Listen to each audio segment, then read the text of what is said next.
Well, hello everyone. Thank you again so very much for sitting back down and joining me today. It is so very nice to meet you. If I have not already met you in some way, shape, or form, my name is Ryan. And today we have the long awaited Severin Mid Year Sale haul. This was a saga to get in. This was a very long time coming, obviously with the state of the world and the Postal Service, as well as what had happened when the sale went live back in June. It was, it took a while to get here. It was stuck in Los Angeles for over a month, and then ended up getting into Tennessee for a little while, and then finally made its way a little bit more south to me.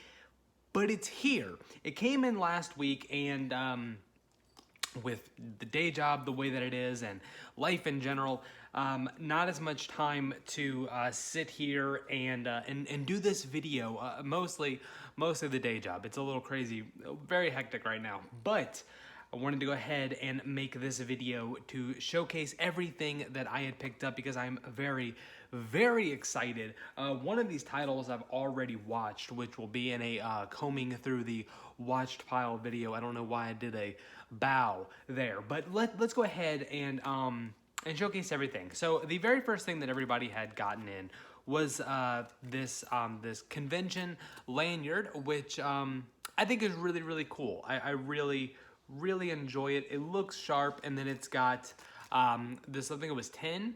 Yeah, so with your next 10 orders that are $10 and up, you would get a free Blu-ray. But there are a couple of more odds and ends that I had picked up as well. Hopefully I'm not going to jiggle the camera because it's right underneath all of this. Let's set this down aside and carefully pull it forward. Okay, so a couple of the random stickers that came in. I love stickers, as you'll see in just a moment.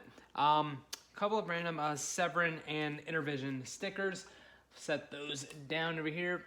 This that I picked up, I have no use for this, but it was just one of those off-the-wall, oddball, oddity types of items that I just thought was so cool, and it's one of those things that I appreciate when companies do this sort of thing, and so I wanted to support it to hopefully get more of these crazy types of products, which they are continuing to do, especially with the Cruel Jaws bundle, which I didn't go all in for that stuff. I went with the lower tier just to get the films. Anyways, yeah, I have no use for these, but they're just so cool. It's very fitting for Severin, so I definitely wanted to grab those. I just think it's really cool. I went ahead also, hopefully I didn't jiggle too much, I went ahead and grabbed the sticker pack as well. I don't think there's any of these that I can really show. Well, I can show this one. This is going to be the sticker from Frankie and his pals, which I did not pick up. I did not pick up Frankie and his pals like a lot of people did. But this is going to be one of the stickers in here. The rest of these, I definitely cannot really show. I suppose I could. This one should be fine. No, let's just not. Let's just not. So I went ahead and grabbed those, and then another really interesting thing that I really enjoyed. I didn't know this at all until seeing a couple of other videos. There must have been a sort of like a price point, and once you kind of hit that, they included this poster in there. I don't know what the price point was, but I know I hit it because I have one. But it is this mid-year sale poster, and so it's a festival style poster, and I really like it. It's really cool. It's got all of the it's got the exclusive title that was on there, as well as the ones that were announced during the sale. All but one are still available. So I really like that poster. I gotta find something to do with the posters that I get. I don't really have an actual media room. Where I'm at, it's actually my living room. But maybe one day. But for now, I just kind of hold on to them and save them for a future date. So let's go into the films that I picked up. So let's see, I got 1, 2, 3, 4, 5, 6, 7, 8, 9, 10, 11, 12, 13 films. There was one that they forgot. The saga continues. I got my sale order in, but there was one item that was missing. But it's not the end of the world. I've certainly got more than enough to keep me occupied. Like I said, I did not go in for the massive Cruel Jaws bundle that had the toilet decal and the water gun and the novelization, which is really cool. But I went with the tier right below just to get the 3 titles. And I shot him an email, let him know, but told him, hey, I had pre-ordered this bundle, so feel free to once I kind of show you the proof that I had purchased it and it was missing whatever it is that you need. I'm definitely cool with you just kind of putting it in that bundle. And they right away, no questions asked. We're sorry about that. I've added a note to have it included in when your bundle ships. And so yeah, that was very, very cool. Really, really appreciate the quick response and the quick care that they gave in regards to their customer service. So let's go into these real quick. The ones that I've gotten. The one that was missing was The Boys Next Door with Charlie Sheen. So let's go in. This one I had already done my mid-year sale order. Let's put these together. But there was 2 that I went back for, and I did a add to my order. And this one, the first one was I'm not gonna lie, it's like with the Corman titles. It was the FOMO.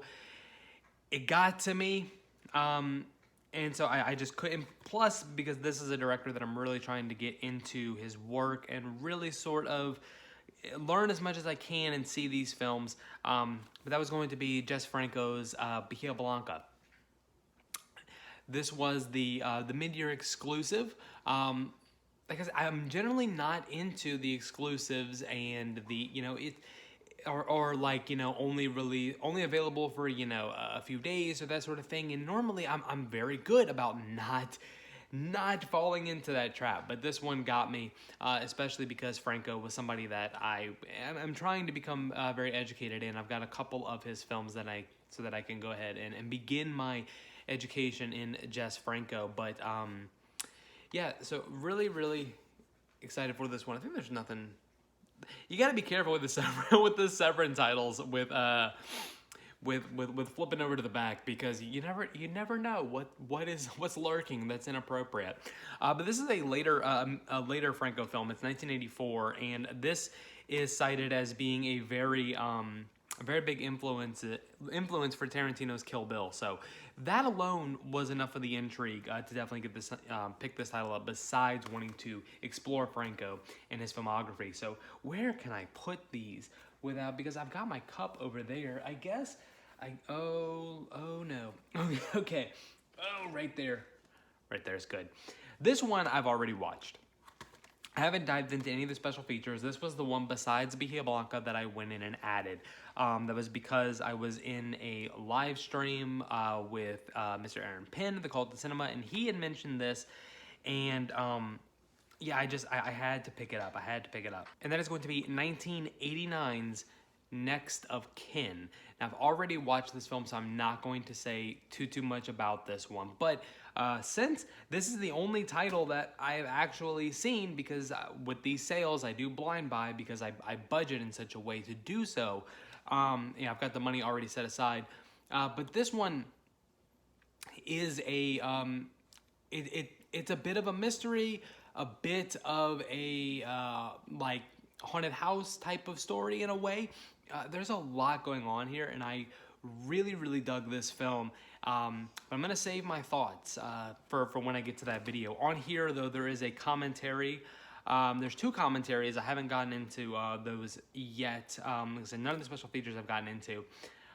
There's one with the director, Tony Williams, and the producer, Tim White. A commentary with Mark Hartley and cast members. A introduction for Morbido TV called House of Psychotic Women. Extended interviews from Not Quite Hollywood. A location revisit that they shot in 2018 to the Montclair estate. Deleted scenes, the ballroom footage from 1979. Trailers, alternate German opening, and Tony Williams' short films. So, very good movie. I'm very excited to talk about this. when I get to that review format, and really kind of interested to check out these special features. I didn't go into any of the special features with the Franco films. There's two on here. There is a called In the Land of Franco Part 4, because Severin's released a lot of Franco titles, so this is going to be a continuation into that series where Stephen Thrower and Antonio Mayans tour multiple Franco locations in Spain, and then an interview with Stephen Thrower about Jess Franco and this film in particular. So those are the two features that are going to be on there. This next one is is going to be Bruno Mattei's, is it Bruno Mattei? I thought it was, but I think I'm wrong now, actually.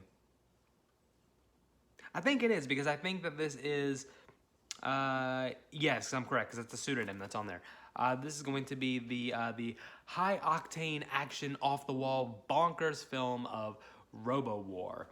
Robo-War, 1988, a year before Shocking Dark, a mashup of Predator and RoboCop and Filipino exploitation.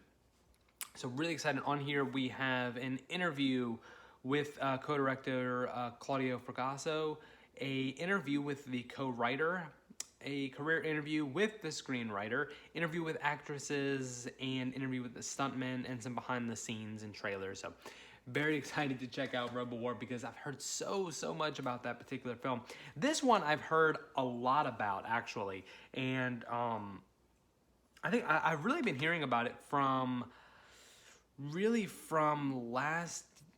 ever since about a year ago is when I found out about this movie, and it's come up several times for good or for bad, and that is going to be Paganini Horror.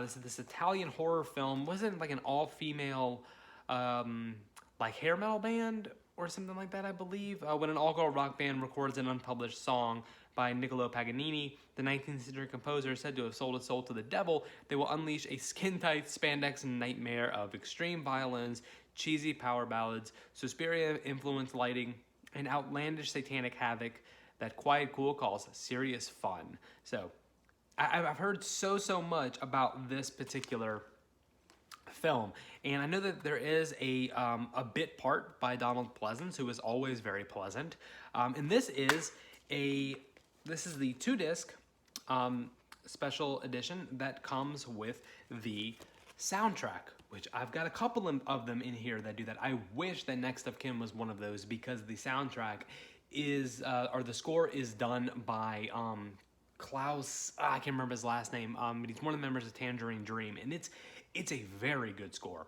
But always happy about these, because like with the Lindsay Baker set, like I've listened to that score for Orgasmo several times. So very excited. On here we've got an interview with the director Luigi Cozzi, who did Star Crash, an interview with actors, deleted scenes, alternate ending, that sort of thing. So very excited. Over here though, we have the first, I don't know if it is the very first, but I know it's cited as being like the first modern, the first gory horror film out of New Zealand, and that is going to be Death Warmed Up. And so this one is, says 3 years before Peter Jackson's Bad Taste. A young New Zealand filmmaker sprayed international movie screens with brains, blood, and bizarre body fluids for the first splatter movie in Kiwi history. So I don't know, based on what I've heard, it's more so much that it's like the first gory slasher splatter movie as opposed to the first horror movie. But I mean, maybe it is both. I should have went back to confirm that before saying anything and putting my foot in my mouth. So this one, I haven't heard too much about the actual film itself, but more so about the history, about what I had just mentioned. On here, there is an audio commentary with the director and the writer, an interview with the actors, deleted scenes, the original 4x3 VHS cut, trailers, TV spots, that sort of thing. So very happy to check that out. This one I've heard so much about, and this was the only one that I got a slip for. There was a couple of these on here that by the time that I had ordered them or sent in my email order, they had, the 2-disc special edition with the, slip cover available. And so I put in parentheses, that I will take standard version if that's all that's available. But this one I did get the slip for. And I'm really excited. I've heard very good things about this film. And the main reason that I want to see it, besides the legacy of people that have seen this film, it's got one of my favorite actors, of all time. And that is going to be 1980's The Changeling with George C. Scott. I really, really like this slip. The inside artwork is not very, very much different. It's just a red background, but this nice foil, slightly embossed slip, very, very, very nice. So, very, very cool. What we have? One of the most chilling supernatural thrillers of all time. And that's really, really what I've heard. Martin Scorsese calls it one of the scariest movies ever made. So besides my love for George C. Scott, I've heard so much about The Changeling, and I've never actually seen it. So this is, I mean, Next of Kin was the first one that I watched out of this pile. This may end up being the second. On here, we have an audio commentary with the director and the producer, moderated by David Gregory of Severin Films. The haunting true story of The Changeling, the music of The Changeling, the interview with the art director, and a couple of other featurettes. And as always, or not as always, but following the previous, we've got another soundtrack on there, which I'm very, very happy for. I love these soundtracks. I'm a big movie soundtrack and movie score guy. I really, really enjoy listening to movie scores, and even just soundtracks that are like compilation, albums. I really like that sort of stuff because it's a nice curation. Like the High Fidelity soundtrack is one of the best ever made. I really, really enjoy that one. So now here we go with an infamous movie that I have not seen. Infamous because I've known about it for quite a while. And that is going to be Joe D'Amato's Beyond the Darkness. Heard so much about this particular one of just being this ridiculously gross, over the top, overtly sexual, perhaps sleazy splatter horror film. What year was this? 1979, one of the most sickening movies ever made.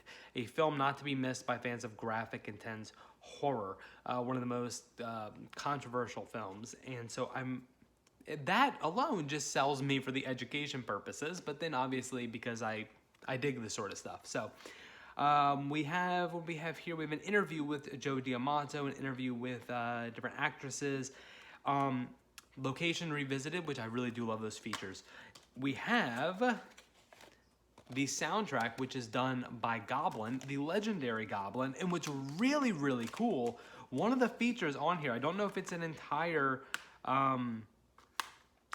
performance, but the feature, they have a live performance of Goblin Reborn performing the score from 2016. I don't know if it's an entire performance or if they're mainly doing like the title theme on there, but that is a really, really cool feature. So besides finally hearing about this movie, or finally being able to see this movie that I've heard so much about in this cover that I've seen for so many years, that feature alone is so, so cool. So let's go into the next one on here. We have the official sequel, unofficial third installment, I suppose. But that would be Zombie 3. This is like a mashup film. Fulci had gotten sick. I believe it's about midway through and was unable to continue. And I believe it was Bruno Mattei that picked it up after that. Yes, Bruno Mattei and Claudio Fragasso, who had done Troll 2, stepped in to complete it.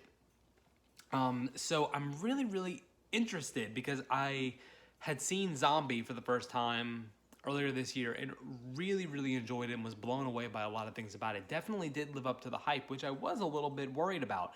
But I really did enjoy it, so I'm really interested in checking out the sequel, especially because Fulci did intentionally make it as a sequel, but had gotten sick and fell through, and then had the legendary Bruno Mattei step in to complete it. So if anybody that is watching this for whatever reason is unfamiliar or is confused by what I had said, it's because Zombie was marketed as Zombie 2 because the Italian title of Romero's Dawn of the Dead was titled Zombie. And when Fulci made his film, it was inappropriately marketed as a direct sequel to Dawn of the Dead, which Fulci did not approve of, and neither did Romero. So hence it being marketed as Zombie 3. So very, very excited. And then you know it, another soundtrack. This is, besides these films, the fact that I've got this many that are coming with soundtracks is amazing. I think, honestly, but I do think that's where it ends. I do think that that is where it ends. So let's keep going.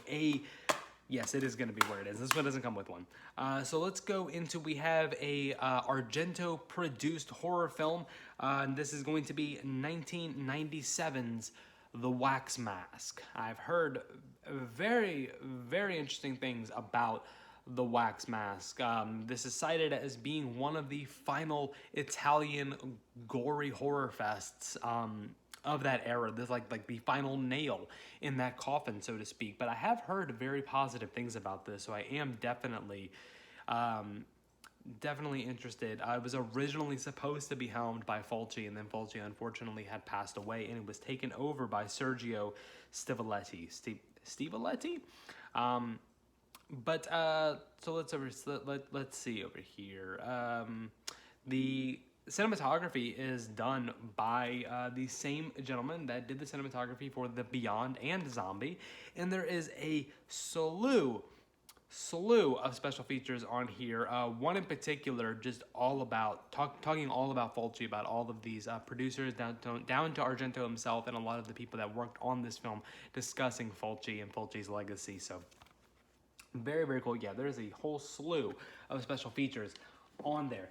This next one that we have here, this is going to be the first film, the first horror film to come out of Russia, out of the Soviet Union. The first horror film produced out of the Soviet Union. This is going to be 1967's Vi, or Vi? Vi. I'm gonna say Vi. I've heard a lot about this film, but not so much about the actual plot. I tried to go in as blind as I possibly can when I pick these up. Like, I'll read through the back, obviously, but I try not to go too much into reviews unless I'm watching a video and somebody that I do value their opinion happens to mention it.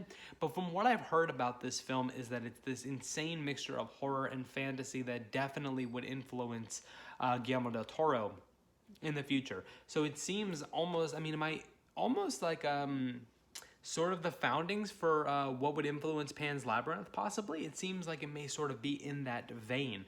We do have a couple of special features on here: an interview with Richard Stanley, an interview with John Riley about the history of fantasy and sci-fi films in the Soviet Union, and it's 3 short silent films that are going to have been done by the director. Let me see, directed by. Oh, I'm not even gonna try it. Crap, I'm not even gonna try it. That I don't want to stick my foot in my mouth any farther. But really, really excited to check this one out. That is going to be Vi. This next one that we have this. It's not an Amicus film. It's not an Amicus film. I don't believe it is directly an Amicus title. It is. The co-founder of Amicus had teamed up with Claude Heroux. It's the producer behind Scanners and Videodrome. He had teamed up with him to create this anthology all around feline horror, and that is going to be the Blu-ray debut, like a lot of these that Severin had done, of The Uncanny. This was one that the special edition was available when I made my purchase.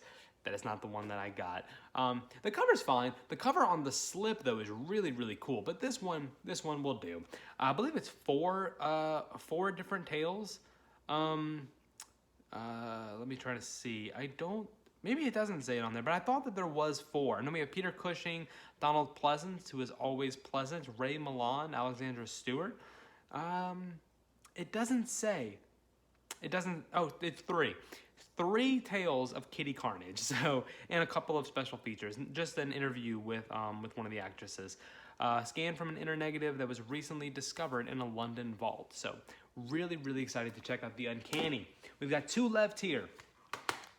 Whoop, jiggled the camera real bad on that one. This is going to be one that is, I've definitely have always wanted to see it, and then this is going to be a continued education into Brian Trenchard Smith, who I really, really like his films. I'm really starting to get into more into his work. But this is going to be this is 1981, so this should be, yes, this is before Dead End Drive-In, and that is going to be Turkey Shoot, which was also referred to as, it should have it, Escape 2000. And this is going to be sort of like a Most Dangerous Game type of tale that Trenchard Smith had helmed. So this is going to be, let's see here, totalitarian near future, defiant citizens are labeled deviants and sentenced to brutal behavior modification camps. But when the new prisoners are chosen as human prey for rich people to hunt, they're thrust into a nightmare of depravity, dismemberment, cleaved skulls, exploding heads, etc., etc. So definitely a much more outlandish take on that Most Dangerous Game type of story narrative. So really excited to check this one out. There are a few interviews on here, including extended interviews from Not Quite Hollywood with Trenchard Smith as well. And there's an audio commentary with Trenchard Smith, who he does phenomenal commentaries. His commentary on Dead End Drive-In is so much fun. He's more so like, he'll give you little bits of knowledge and insight into how the movie, but he's having fun watching the movie with you, and I really enjoy that. It really kind of feels like you're watching the movie with him. It's not overly academic, and it's not like Arnold Schwarzenegger doing the commentary for Total Recall. Like, he's not just telling you what's happening on the screen. He'll comment on it and give you the bits of inside knowledge, but he really just has a good time. And so I'm as excited I am to check out the movie, I'm really excited to listen to that commentary track. So, and then this very last one, yep, that was the last of the soundtrack with Zombie 3. Just double checking. This is going to be, I believe that this is a more recent film, if I'm not mistaken. Let me double check on here. Yeah, I believe it's, it says 2018, but down here on the copyright it's 2008. But it's definitely supposed to be more of the 1970s exploitation drive-in, midnight movie horror, that whole blanket, that whole giant umbrella. It's supposed to be falling into there. And then it's going to be Saint Bernard, with, I believe Warwick Davis is in here. Yes, Warwick Davis and Bob Zmuda, Andy Kaufman's, Andy Kaufman's writing partner. What was the name of the Tony? I can't remember. It was that lounge singer persona that they would kind of trade off when they did. So, but Bob Zmuda, Warwick Davis, that was enough to kind of sell me. Plus, I like killer animal movies, which I'm not quite certain if that's exactly what this is going to be. That's what I thought it was going to be. And there's a performance by The Damned in here. That's so cool. The world premiere of the hallucinatory epic from writer, director, FX master Gabe Bartalos. So, really excited to check this one out, because I don't know if it's like fully like a killer animal type of movie, or if it's just more of this outlandish, hallucinatory nightmare fuel type of film. So either way, really excited. That's everything. Let me try to get this back into frame if I can. That is everything. The bits and pieces and the films itself, minus Boys Next Door. That is everything that I was able to pick up during this year's mid-year sale from Severin Films. It was a long time coming, still missing one, but it should be on the way very shortly because the bundle should be shipping soon as well. So I'm excited, really excited to dive into to all of these films.